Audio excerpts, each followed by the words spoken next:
رحم الله من قرأ الفاتحة.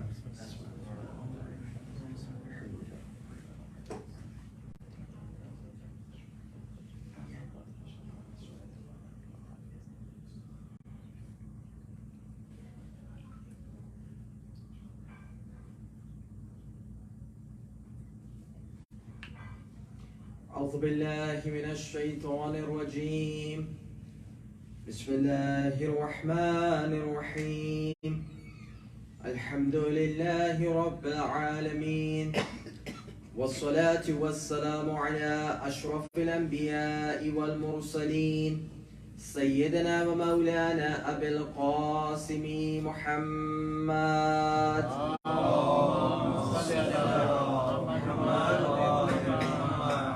وعلى أهل بيته الطيبين الطاهرين المعصومين المظلومين الغر الميامين، ولعنة الدائمة الباقية على أعدائهم أجمعين من الآن إلى يوم الدين. أما بعد، فقد قال الإمام الحسين عليه الصلاة والسلام للحر: أنت حر في الدنيا والآخرة. صدق مولانا أبو عبد الله عليه الصلاة والسلام. صلوات بڑی محمد وآل محمد.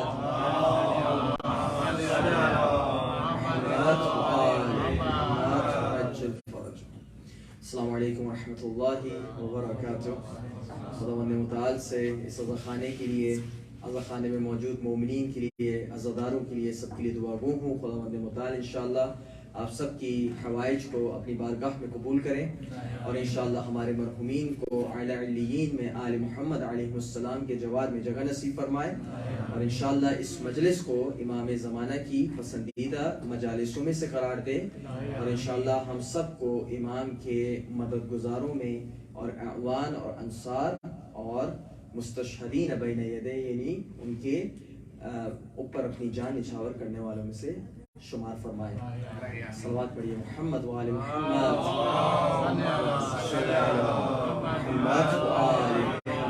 وعجل فرجہم.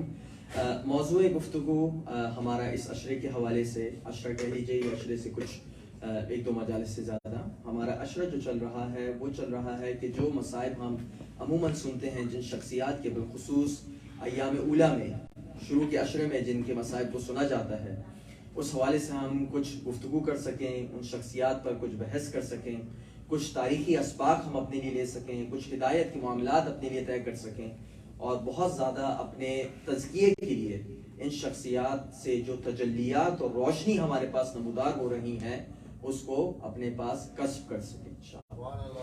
تو شروع کرتے ہیں آج کی بحث کو. اور آج کا دن ہندوستان پاکستان میں حضرت حر کے حوالے سے منایا جاتا ہے، ان کی شہادت کے حوالے سے. عجیب مرحلہ یہ ہے کہ وہ حضرت حر جو شب عاشور تک سید الشہداء کے دشمنوں میں سے تھے، ایک دفعہ انہوں نے ایسی سچی توبہ کی ہے کہ آج تک ہر سال ایک دن مخصوص ہے ان کے لیے. سوچنے والی بات ہے واقعہ.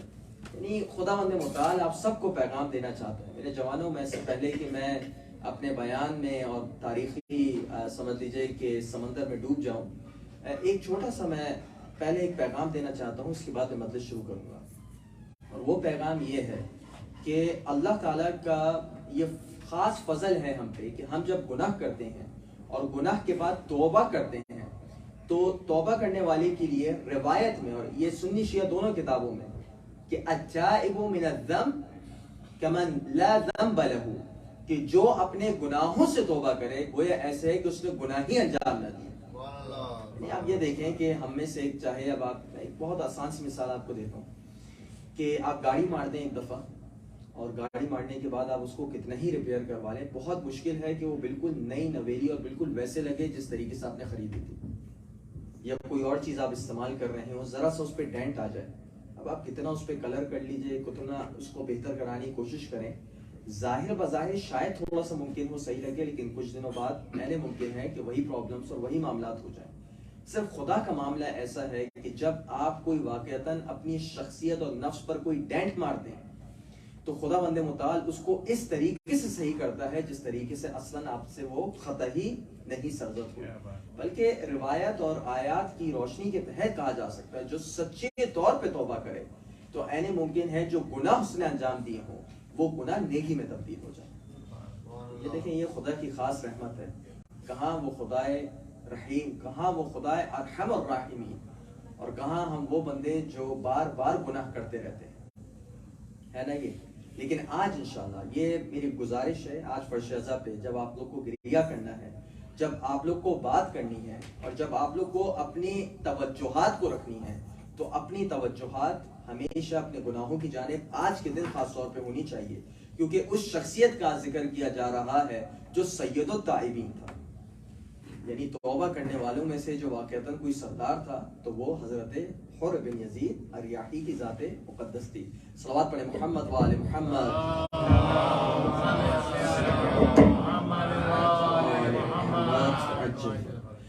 اب اپنے بیان کو شروع کرتے ہیں اور اپنی حدیث کو بالکل اب ایک تاریخی عنوان سے شروع کرتے ہیں. حضرت حر، ان کا تعلق تھا بنو تمیم سے، اور ان کو کیا کہا جاتا ہے آخر میں؟ حر بن یزید الریاحی.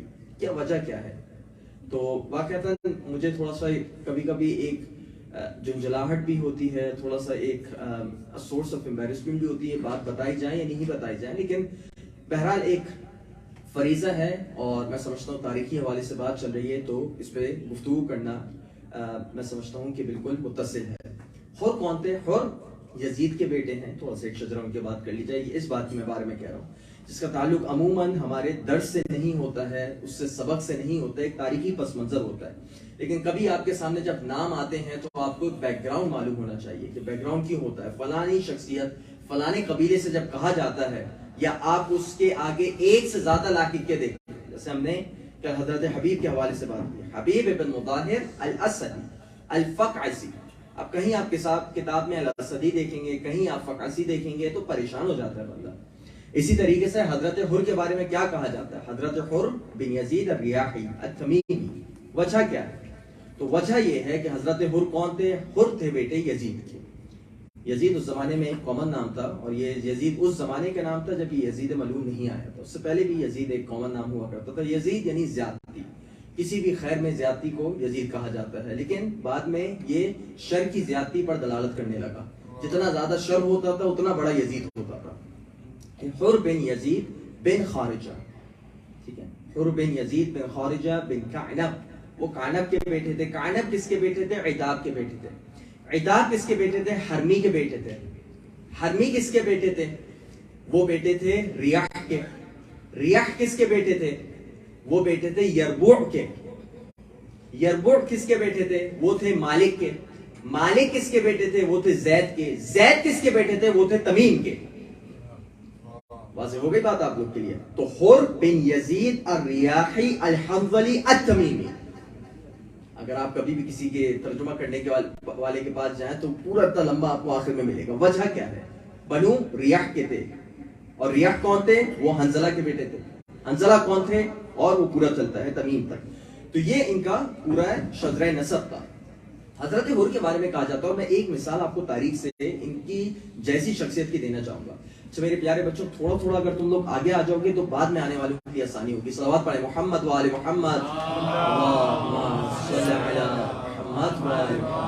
مجلس کی جان ہمارے بچے ہی ہیں انشاءاللہ، اور تھوڑا تھوڑا آگے آ جاؤ، تھوڑا تھوڑا آگے آ جاؤ. بچے آ جائیں، بزرگ اپنی جگہوں پہ بیٹھے رہیں. صلوات پڑھیں محمد و آل محمد. بچہ جان بوجھ کے کہا ہے، جو اپنے آپ کو بچہ سمجھے وہ آگے آئے انشاءاللہ. بہرحال صلوات پڑھیں محمد و آل محمد. محمد و آل محمد. حضرت حر کے بارے میں ملتا ہے کہ آپ ایک عظیم شہسوار تھے اور آپ سردار بھی تھے. یعنی دیکھیں بہت ساری شخصیات ایسی ہیں جو شہداء میں آپ کو ملیں گی، وہ ایک عظیم شہسوار تو ہو سکتی ہیں، وہ ایمان میں عظیم تو ہو سکتی ہیں، لیکن دنیاوی طور پہ ان کے پاس جاہو مرتبہ نہیں تھا. توجہ رکھیے گا، حر وہ شخصیت ہے، اور خاص طور سے ہم میں سے جو بڑی بڑی پوسٹ پر ہوتے ہیں یا ان کے انڈر ٹیمز کام کر رہی ہوتی ہیں، ضروری ہے کہ حر کو پڑھیں اور حر کو پڑھنے کے بعد اپنا فیصلہ کریں. حر کون سی شخصیت ہیں؟ حر وہ شخصیت ہیں جن کی کمانڈری میں بنو تمیم اور بنو حمدان، یہ ایک پورا بڑا دستہ ان کی کمانڈری میں رہا کرتا تھا. یعنی آپ نے سنا ہوگا، میں انشاءاللہ بھی مزید تفصیل بیان کروں گا، کہ جب حر آتے ہیں سید الشہداء سے ملاقات کرنے، یعنی ملاقات تو میں بڑے تہذیب کے دائرے میں کہہ رہا ہوں. جب جنگ کرنے آتے ہیں ہر تو ہر کے پاس کتنا لشکر ہوتا ہے؟ 1000 افراد پر مشتمل ہر کے پاس لشکر ہوتا ہے. واضح ہے؟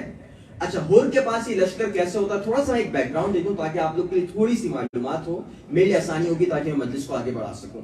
اچھا اس زمانے میں ایک کمانڈر ہوا کرتا تھا, اس ملعون کا نام میں نے کل بھی لیا تھا, اس کا نام کیا تھا؟ حسین بن نمیر. یہ شامی تھا, یعنی یہ مولا کے پکے دشمنوں میں سے تھا, اور اس کو حضرت مختار مارتے ہیں.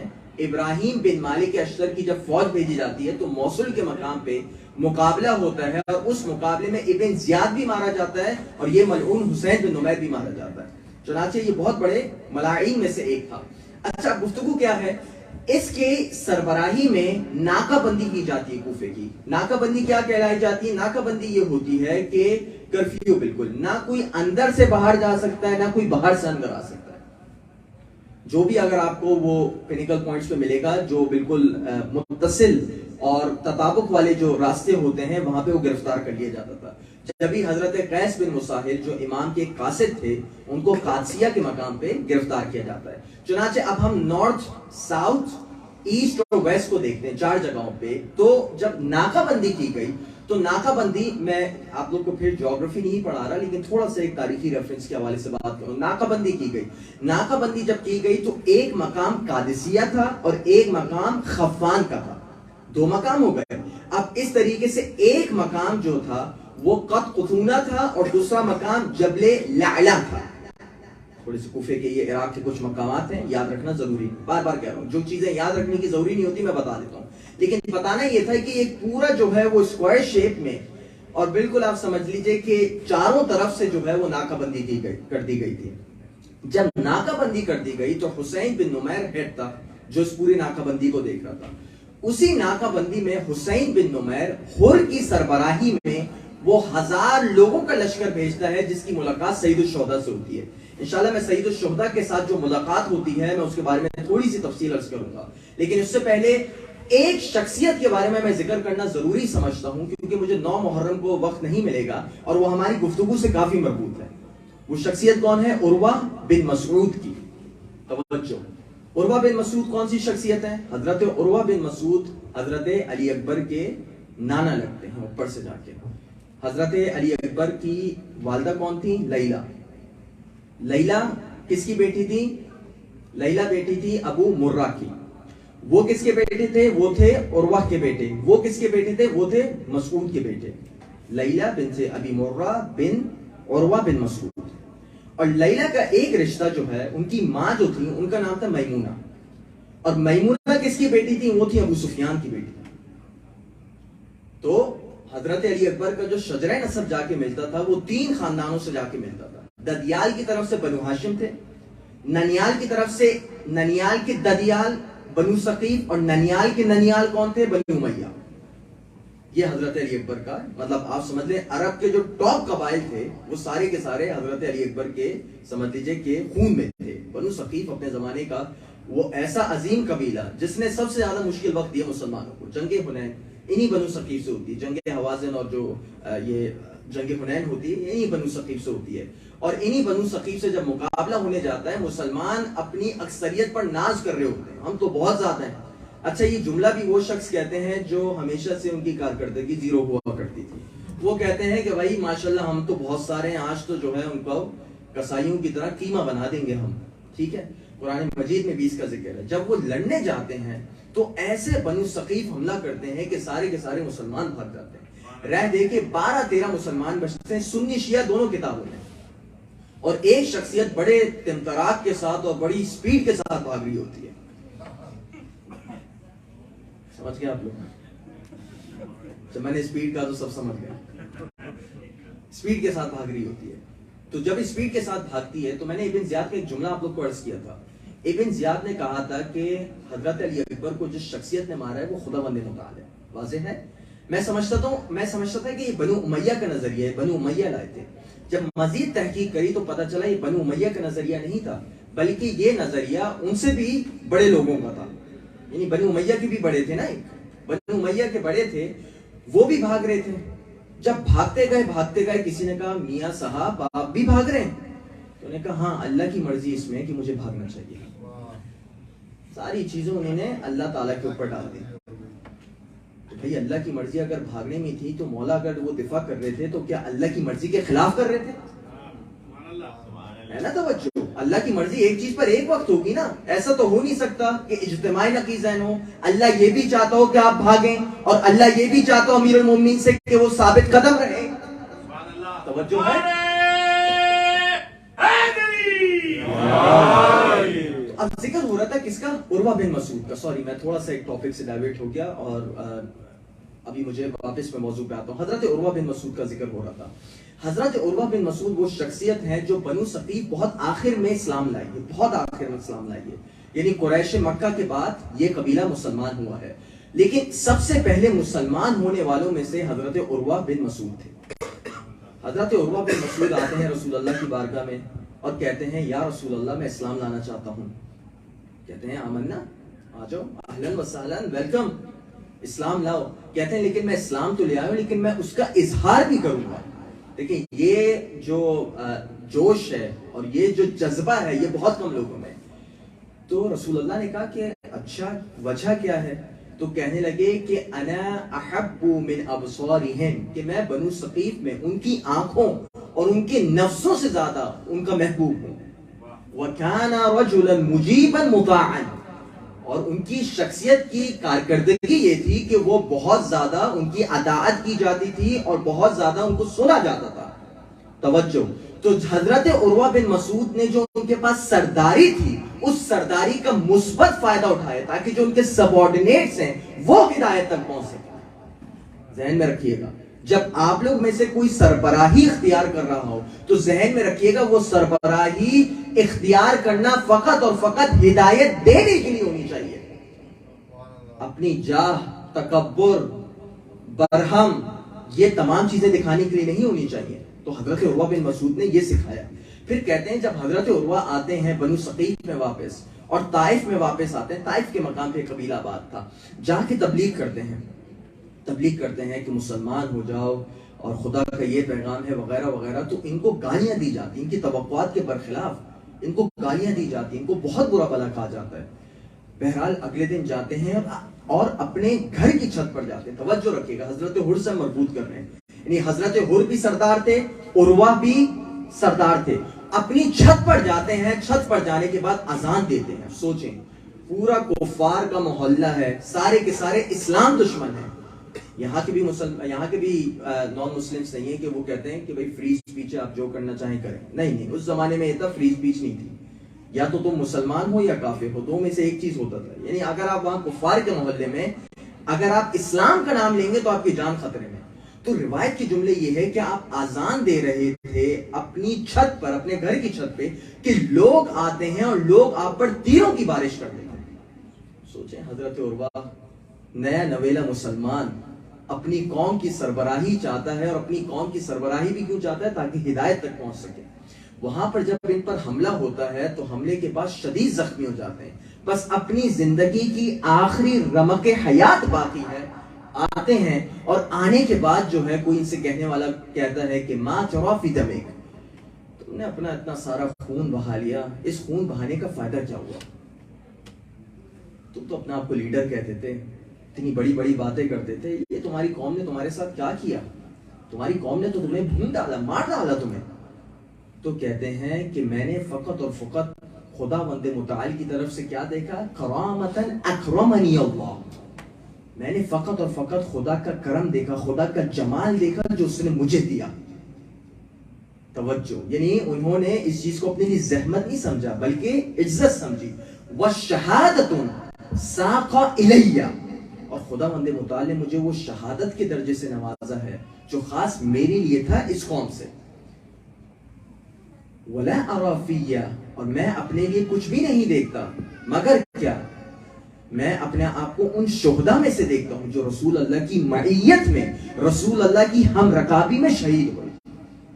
یعنی جو بدر میں شہید ہوئے تھے, جو احد میں شہید ہوتے, بالکل ویسے ہی میں اپنے آپ کو شہیدوں میں سے دیکھتا ہوں. یہ حضرت عروہ کا ایمان ہے. جبھی رسول اللہ نے ان کے لیے کیا کہا, نے کہا مثل عروہ بن مسعود کمثل توجہ رکھیے گا کہ عروہ کی مثال کیسی ہے؟ عروہ کی مثال ایسی ہی ہے جیسے صاحب یاسین کی تھی. دعا قومہ الی اللہ فقتلوہ، جب انہوں نے اللہ کی طرف اپنی قوم کو بلایا تو ان کو مار دیا گیا. تو آپ نے دیکھا کہ لیڈری کبھی بھی ہمیشہ ہم لوگ کیا منفی معنوں میں فلانے لیڈر ہے تو ان کے خلاف پروپیگنڈا بہت ہوتا ہے. ضروری نہیں کہ ہر لیڈر برا ہو. اگر لیڈر ہے تو حضرت عروہ جیسا بھی ہو سکتا ہے. یعنی عروہ کی مثال ویسی ہے کہ قرآن مجید میں بھی ایک آیت ہے جس میں کفار کا ایک قول نقل کیا گیا ہے کہ لولا نزل هذا القرآن على رجل من القريتين عظيم. لوگوں کا اعتراض یہ تھا کہ قرآن رسول اللہ پر نازل کیوں ہوا؟ رسول اللہ اس قابل نہیں تھے نعوذ باللہ ان کی نظروں میں. وہ کہتے تھے کہ اگر یہ قرآن نازل ہی ہونا تھا تو ان دو لوگوں پر نازل کیوں نہ ہوا؟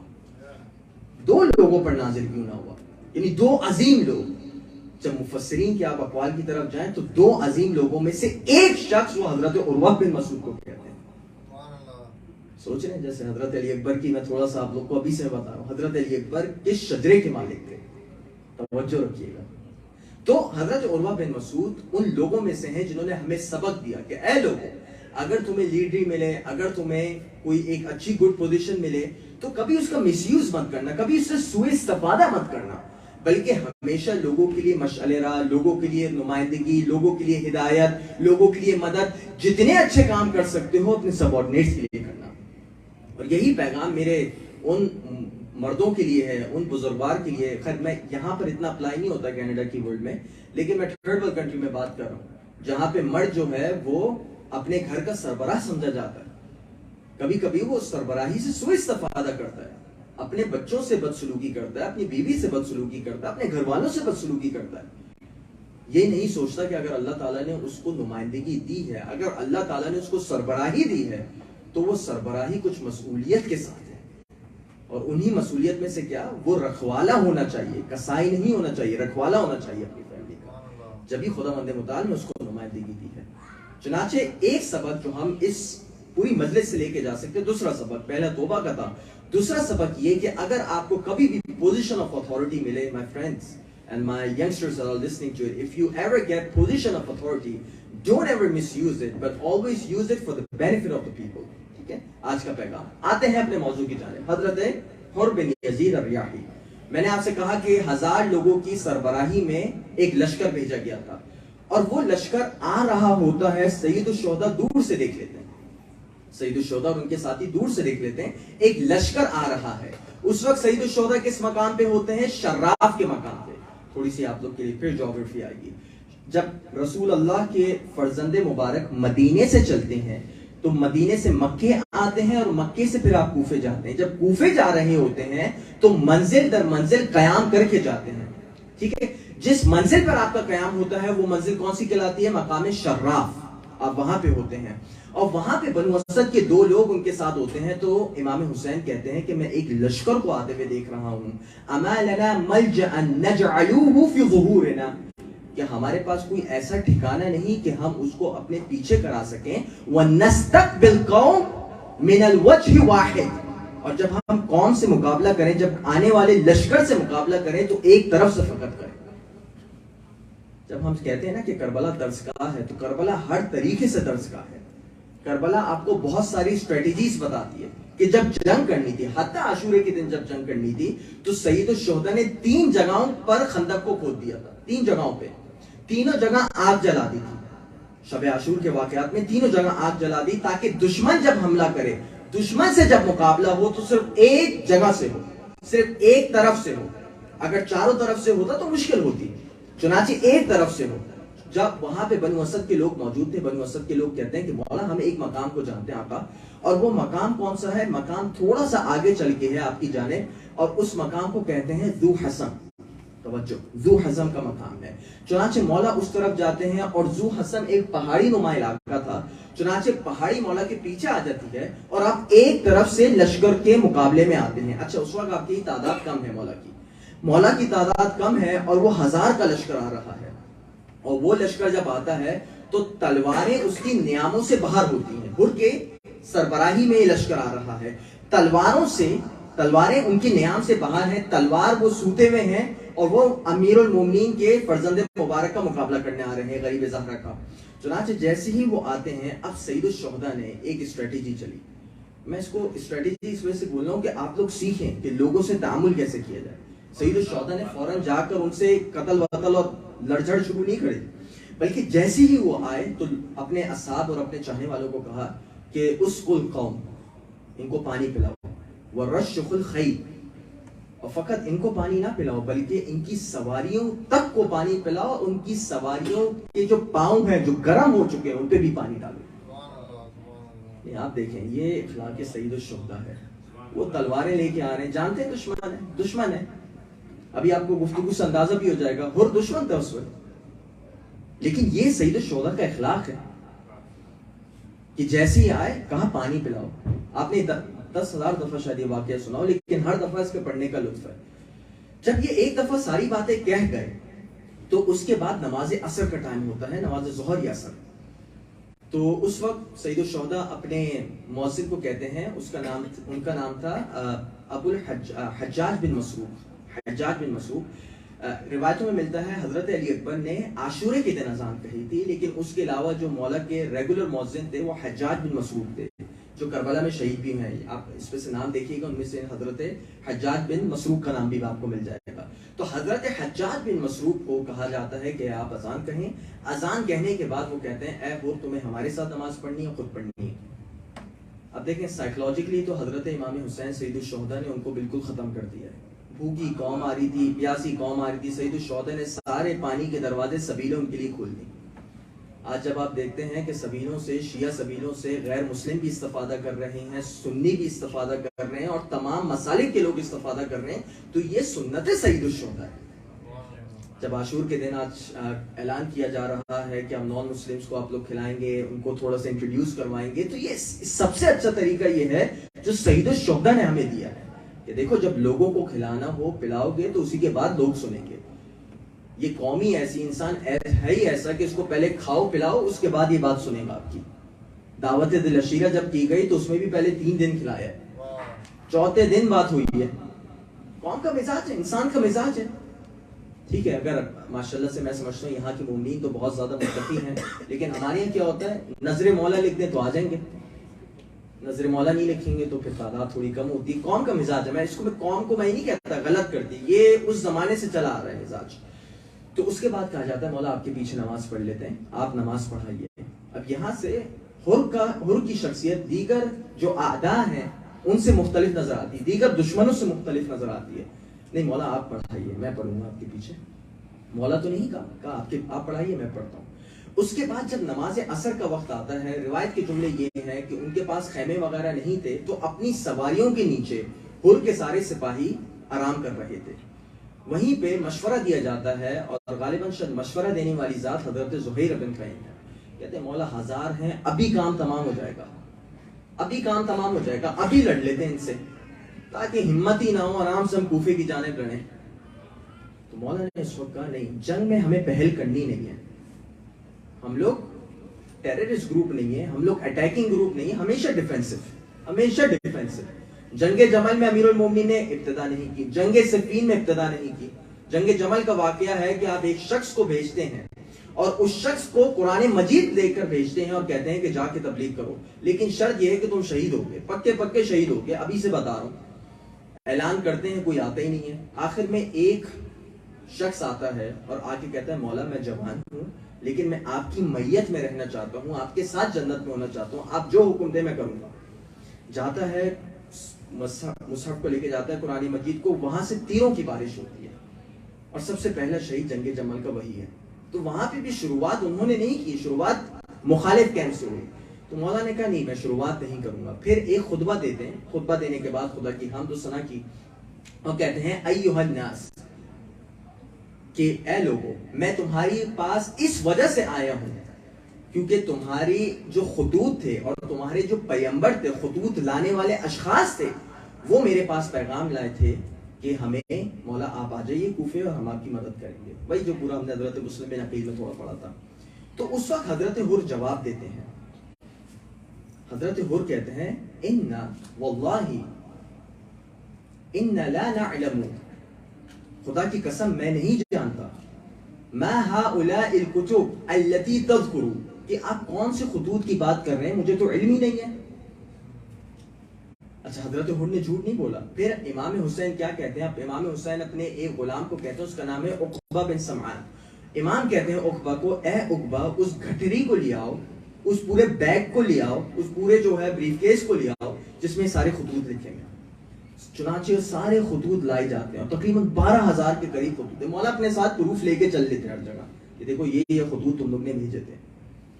اور حر کہتے ہیں کہ مولا بات تو صحیح کر رہے ہیں، لیکن وَإِنَّ لَسْنَ مِنْ هَؤُلَاءِ الَّذِينَ كَتَبُوا إِلَيْكَ، مولا لیکن ہم لوگ ان میں سے نہیں جنہوں نے آپ کو خطوط لکھے تھے. وَأُمِرْنَا إِذَا الْتَقَيْنَاكَ، اور ہمیں حکم یہ ہے کہ جب آپ سے ملاقات کریں، جب آپ کے دوبدو ہوں تو لا نفارقك، کہ ہم آپ سے بالکل بھی ایک لمحے کے لیے بھی جدا نہ ہوں. حتی نقدمک علی عبید اللہ بن زیاد، اور ہمیں حکم یہ ہے کہ آپ کو گرفتار کریں اور گرفتار کرنے کے بعد عبید اللہ بن زیاد کے پاس لے جائیں، ابن زیاد کے پاس.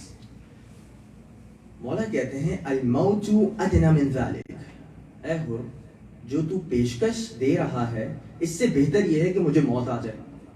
موت میرے لیے زیادہ عزیز ہے بنسبت کہ میں ابن زیاد کے پاس حاضر ہوں اور تم مجھے ابن زیاد کے پاس لے کر حاضر ہو گئے. تو کہتا ہے کہ نہیں مولا، اب معاملہ یہ ہے کہ میں تو جانے نہیں دوں گا آپ کو. وہاں سے مولا کا اصرار ہے کہ میں جاؤں گا.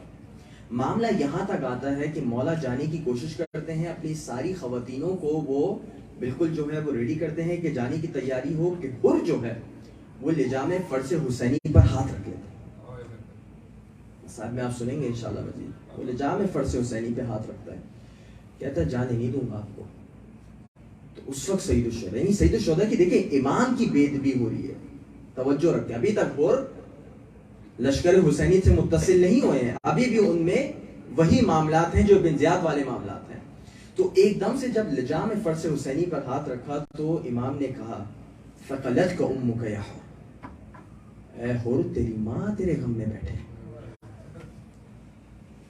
اس وقت جب حر یہ کہتے ہیں تو کہتے ہیں کہ مولا اگر کوئی آپ کے علاوہ یہ بات کہتا عرب میں تو یقین جانے کہ میں اس کی ماں کا نام لے کے اس کو ضرور جواب دیتا، لیکن میں کیا کروں کہ آپ کی ماں تو فاطمہ الزہرا ہے جو رسول اللہ کی دختر ہے. بس ایک دفعہ جب یہ احترام کو دیکھا تو اس کے بعد معاملات کو کہا کہ دیکھو صلوات پڑھے محمد وآل محمد،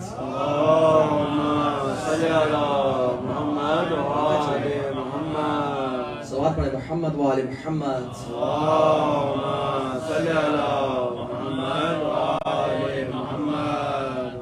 چنانچہ اب بات یہ ہوتی ہے، حر یہ کہتے ہیں کہ مولا ایک کام یہ کرتے ہیں، بیچ کا راستہ لیتے ہیں. ہمیں آپ سے جنگ کا حکم نہیں ہے، ہمیں بس یہ کہا گیا ہے کہ آپ سے الگ نہ ہو. آپ ایک ایسی راہ لے لیں جو نہ مدینے جاتی ہو نہ کوفے جاتی ہو. واضح ہے، ذو حسم کے مقام پہ ہیں، ایک ایسی راہ لے لیں جو دونوں میں سے کہیں نہیں جاتی ہو. مولا کہتے ہیں چلو ہم تیسری راہ کو لیتے ہیں، اور پھر وہ کربلا کی راہ پہ آنے لگے اور ایک منزل پہ آئے جس کا نام تھا عذیب الحاجنات. پھر نام ذہن میں یاد رکھنا ضروری نہیں، بہرحال ایک منزل پہ آتے ہیں جس کا نام ہے عذیب. کبھی آپ لوگ مقتل پڑھیں گے تو مقتل میں آپ کو یہ مقامات دیکھنے کو ملیں گے، مقام شراف، مقام ذو حسام، مقام ذات عرق. یہ تمام کے تمام وہ مقامات ہیں، منزل ہے جس سے سید الشہداء اپنا راستہ طے کرتے ہوئے ہیں. توجہ. تو اس کے بعد جب وہ جاتے ہیں ذوالحجنات کا مرحلہ ہے تو اس وقت وہ یہ کہتے ہیں یا ابا عبداللہ اذکرک اللہ فی نفسک، اے حسین بن علی میں آپ کو کہتا ہوں کہ آپ اپنی موت کے حوالے سے اور اپنی جان کے حوالے سے اپنا خیال رکھیں، کیونکہ اگر جنگ ہوگی تو آپ بچیں گے نہیں. یہ سید الشہداء سے ایسے کلام کیا جا رہا ہے. تو سید الشہداء کہتے ہیں اتخوفنی بالموت، اے حر تو مجھے موت سے ڈراتا ہے. سید الشہداء کو دیکھیں، کہتے ہیں میں وہی بات کہوں گا جو ایک انصاری نے رسول اللہ کی نصرت کرتے ہوئے کہی تھی، اور اس شعر کو آپ لوگ اپنے ذہن میں رکھ لیں اور یہ زندگی کا موٹو ہونا چاہیے. سأمضی فما بالموت عار علی الفتى، کہ میں تو اپنے راستے پر چلتا رہوں گا، اور یاد رکھو جوان کے لیے موت کبھی بھی باعث ننگ و آر نہیں، باعث فضیحت نہیں. اذا نوى حقا وجاهد مسلما، مگر دو شرطوں کے ساتھ کہ اس کی نیت صالح ہو اور اس کے کام مسلمانوں والے ہوں. یعنی وہ سراپا تسلیم اگر ہو جائے خداوند متعال کی راہ میں اور اس کی نیت اچھی ہو، تو اگر یہ دو ایلیمنٹس مل جائیں تو اس کو فقط اپنی راہ پہ چلنا ہے، چاہے اس راہ میں اس کو موت بھی آ جائے۔ سید الشہداء نے پیغام پہنچایا۔ اچھا سید الشہداء کی آپ شہامت دیکھیں، سید الشہداء کی غیرت دیکھیں، آپ ادھر سید الشہداء کی بہادری دیکھیں، کبھی بھی نہیں ڈرتے دشمن سے۔ یعنی ایک وجہ ہے تھوڑا سا ڈرنا ہوتا ہے نا کہ اس 1000 کا لشکر ہے، نہیں، بات کریں گے تو ہمیشہ کھل کے بات کریں گے۔ چنانچہ روایت کے جملے یہ ہے، اسی مقام پہ 4 سید الشہداء کے ساتھی کوفے سے آتے ہیں اور ان سے مل جاتے ہیں۔ تو حر کہتا ہے کہ میں وہ ہوں، رادو ہوں، یا تو ان کو واپس پلٹاؤں گا یا انہیں قید کروں گا۔ سید الشہداء سے کہتا ہے کیونکہ یہ آپ کے ساتھ مقام ذو حسن سے نہیں تھے، یا تو میں ان کو واپس بھیجوں گا یا انہیں قید کروں گا۔ تو سید الشہداء کہتے ہیں لَأَمْنَعُنَّ مِمَّا أَمْنَعُوا عَنْ نَفْسِي إِنَّ هَؤُلَاءِ أَنصَارِي وَأَصْحَابِي۔ حر تو کیا سمجھتا ہے، میں ان کا ویسے ہی دفاع کروں گا جیسے میں اپنا دفاع کرتا ہوں۔ کیوں؟ کیونکہ یہ میرے چاہنے والے ہیں، یہ میرے انصار ہیں، مجھ پر اپنی جان نچھاور کرنے والے ہیں۔ تو بتانا یہ تھا سید الشہداء نے کہ یہ فقط اس زمانے کے لیے کہا تھا، یہ اس زمانے کے لیے بھی کہا ہے۔ بتانا یہ چاہتے ہیں کہ دیکھو اے لوگوں، اگر تم میری نو سے متصل ہو جاؤ گے، مجھ سے متصل ہو جاؤ گے، تو تم تو مجھے چھوڑ سکتے ہو، میں تمہیں کبھی نہیں چھوڑوں گا۔ ہے نا حر کا پیغام ایک اور۔ بتانا یہ چاہتے ہیں کہ دیکھو کتنا ہی مشکل وقت آ جائے، اس کے باوجود سید الشہداء کبھی اپنے چاہنے والے کو نہیں چھوڑیں گے۔ یہ جو سب بیٹھے ہیں نا، آپ کے تمام دوست آپ کو چھوڑ دیں گے، فیملی والے چھوڑ دیں گے، اور سارے جو آپ کے کلوز کمپینین جنہیں آپ سمجھتے ہیں نا کہ وہ آپ کی زندگی بنائیں گے، سب چھوڑ جائیں گے میرے بھائی۔ زندگی کے تجربے کرنے والوں سے پوچھو کہ کتنے اچھے اچھے دوست ہیں اور انہوں نے ہی پیچھے سے حملہ کیا ہے۔ ہے نا اردو کا شعر، دیکھا جو تیر کھا کے کمینگاہ کی طرف تو اپنے ہی لوگوں سے ملاقات ہو گئی، کچھ اس قسم کا شعر ہے۔ تو بالکل ویسے ہی ہم لوگ کا اپنے ہی معاملات ایسے ہیں، لیکن ایک شخصیت، ایک نظام آپ کو کبھی نہیں چھوڑے گا، وہ نظام محمد وآل محمد ہے۔ ذہن میں رکھنا۔ ایک سبق جو واقعتاً آپ کو اس مجلس سے کال لینا، 3 اسباق ہو گئے، روایت کو آگے بڑھاتے ہیں۔ اب مولا جا رہے ہیں، ایک مقام یہ آتا ہے کہ ابن زیاد اپنا قاصد بھیجتا ہے، اور ابن زیاد قاصد کو بھیجتا ہے، اور پیغام آپ دیکھیں، یہ شخص واقعتاً ملعون تھا، دعی ابن دعی تھا۔ کیا کہتا ہے فَجَعْجَعَ بِالْحُسَيْن، دیکھو حسین پر دائرے کو تنگ کر لو، جیسے ہی تمہیں میرا خط ملے اور جیسے ہی میرے پیمبر اور خط لانے والے ملے تو حسین پر دائرے تنگ کر لو۔ وَلَا تُنزِلْهُ إِلَّا بِالْعَرَاءِ فِي غَيْرِ حِسْنٍ وَغَيْرِ مَاءٍ۔ دیکھو سید الشہداء کو کسی ایسی جگہ پر اتارنا جہاں وہ جگہ نہ رہنے کے قابل ہو، نہ وہ پانی سے قریب ہو، نہ وہ پانی کے قریب ہو۔ آپ کیا سمجھتے ہیں کہ جب سید الشہداء جب اترے تھے تو کیا پہلے ہی دن سے سید الشہداء کے پاس پانی کی ایکسیسیبلٹی ایزی تھی؟ بالکل نہیں۔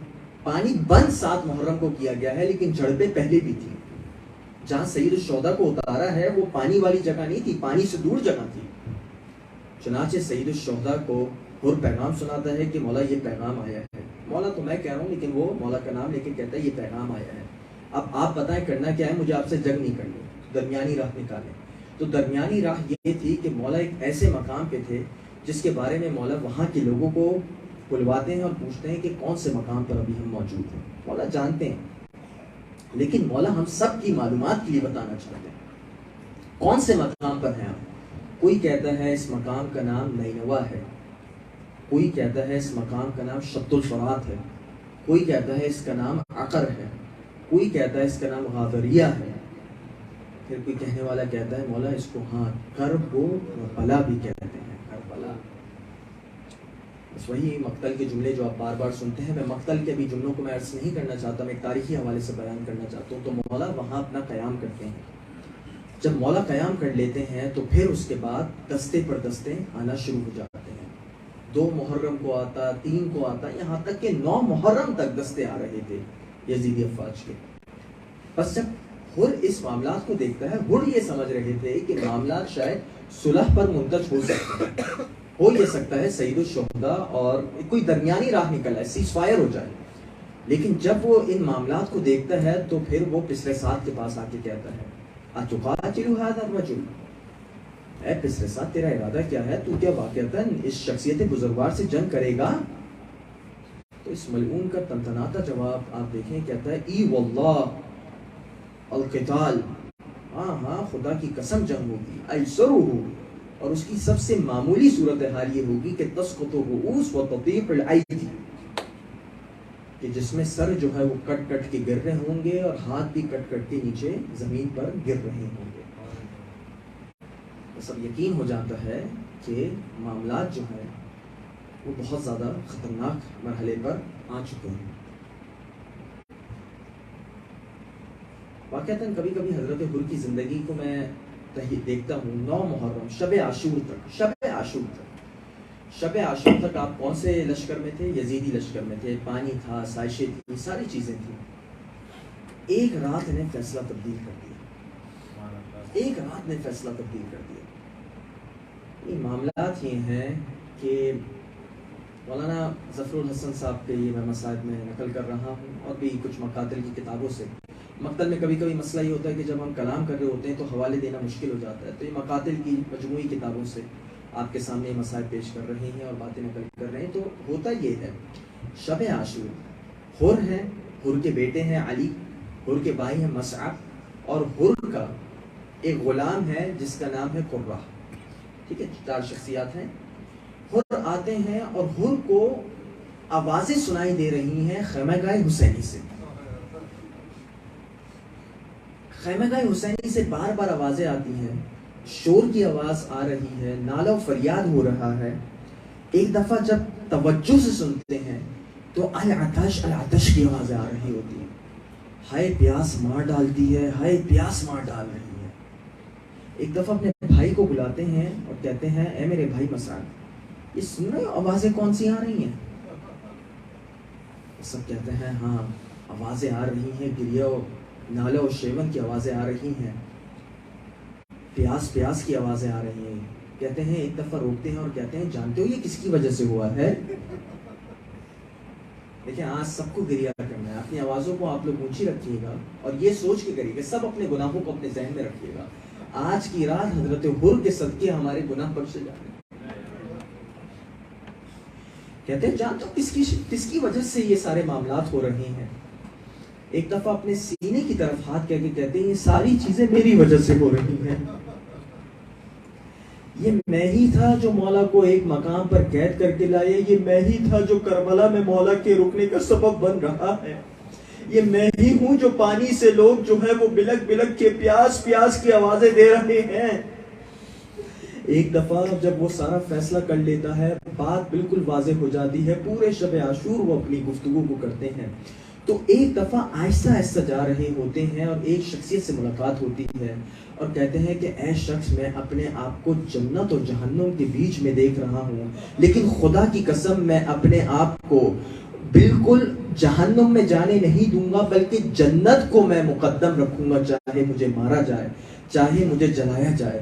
چنانچہ روایت کے جملے یہ ہیں کہ اس صورت میں آئے ہیں کہ حضرت حر نے اپنے ہاتھوں کو اپنے پیچھے باندھا ہے اور اپنی آنکھوں پہ پٹی کو باندھا ہے اور ایک دفعہ جا رہے ہیں اور سواری کے ساتھ جا رہے ہیں کہ ایک دفعہ سید الشہداء کہتے ہیں، مقاتل پڑھنے والے اس روایت کو بھی بیان کرتے ہیں کہ سید الشہداء کہتے ہیں کہ دیکھو ایک ہمارا مہمان آ رہا ہے، اے عباس جاؤ اس مہمان کو ادھر لے کر آؤ. بس ایک دفعہ عباس جاتے ہیں، عباس کیا دیکھتے ہیں؟ منظر حر آ رہے ہیں. ایک دفعہ حر کو بتایا جاتا ہے کہ عباس کی ذات آئی ہے. بس ایک دفعہ اپنے آپ کو سواری سے گراتے ہیں اور کہتے ہیں عباس میں توبہ لے کے آ رہا ہوں، میری شفاعت کروا ابا عبداللہ کے پاس. ایک دفعہ سید الشہداء کے پاس جاتے ہیں اور سید الشہداء سے کہتے ہیں اے میرے مولا، میں اپنا پروانے توبہ لے کے آیا ہوں، میں ہی وہ شخص ہوں جس نے آپ کو اس مقام پر اتارا ہے، میں ہی وہ شخص ہوں جس نے آپ کے اور آپ کے گھر والوں کے دلوں کو مرعوب کیا ہے، میں ہی وہ شخص ہوں جو آپ کی پیاس کی وجہ بن رہی ہے. اے میرے مولا، کیا میرے لیے بھی کوئی توبہ ہے؟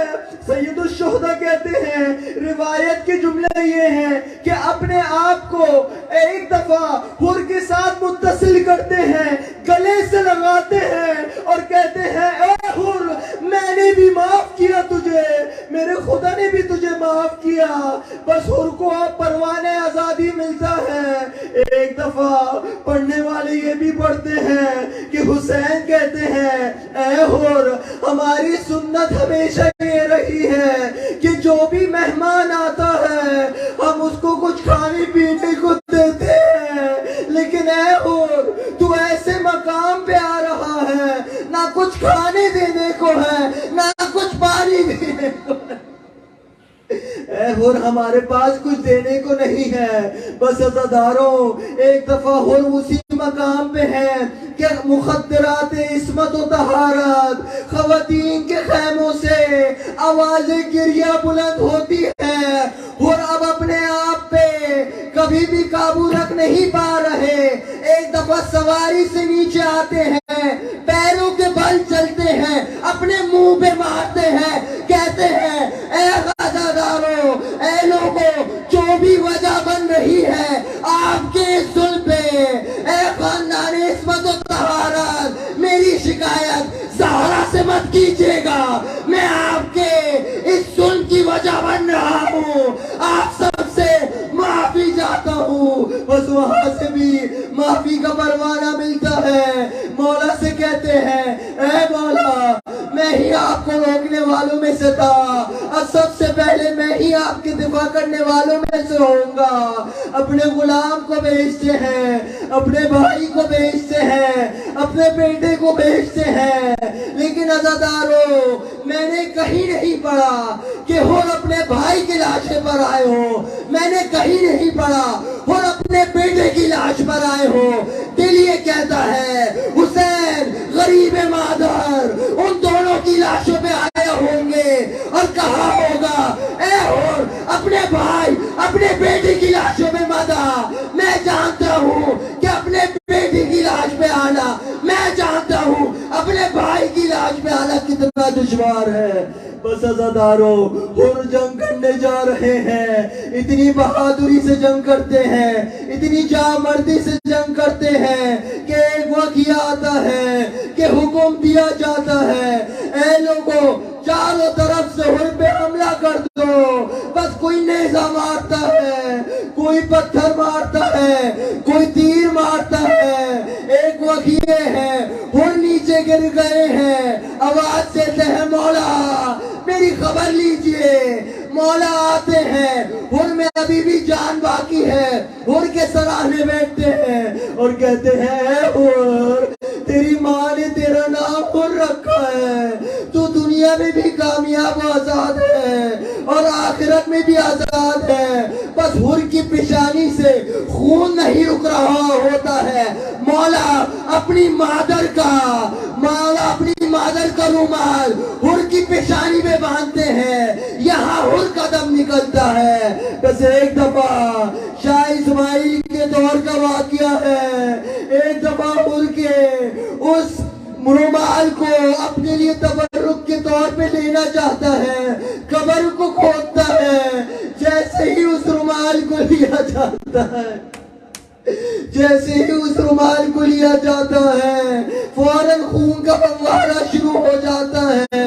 اور اپنی بے زبانی میں بتانا چاہتے ہیں اے لوگوں تبرکات زہرا مجھ سے مت لو، میں یہ کہتا ہوں اے حور تمہاری قوم نے کم سے کم تمہیں لے کے دفن تو کر دیا، مگر عصر عاشور کے وقت تو آؤ، ایک لاشا ہے، ادھر کے گھوڑے ادھر کے گھوڑے۔ سيعلم الذين ظلموا أي منقلب